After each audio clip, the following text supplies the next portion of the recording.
Hello everybody, today's video is going to be focused on the MAGPUL PMAG Gen 2 with a window. This one is 30 round capacity, so we're going to go over the assembly and disassembly of this particular MAGPUL magazine. So in a rebuild kit, this is what you're going to receive: the body, the base plate, the spring with the follower, and the locking plate attached. So you can see it's not super obvious, but there's a bit of a curve in the spring naturally, and that goes along with the curve of the body of the magazine. Or you can just, when you're putting it together, look and see how the follower fits in. It's only going to go in one way to actually pop up here. So to reassemble, just go ahead and slide that in there.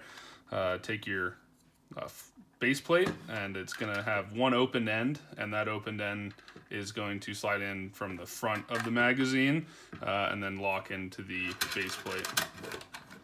So go ahead and depress that with one hand. Take your floor plate and simply slide it over, and you're going to hear a click or see that the locking plate does pop up through here and is flush with the body.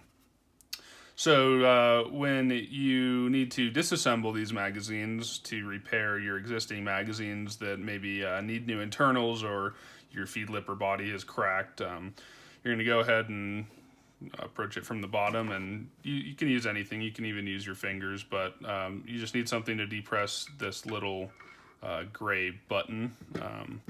So go ahead and depress that a little bit, and then from the rear of the magazine, start sliding it off.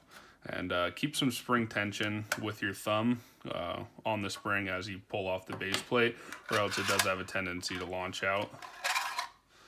And it's really as simple as that. Thank you very much for watching.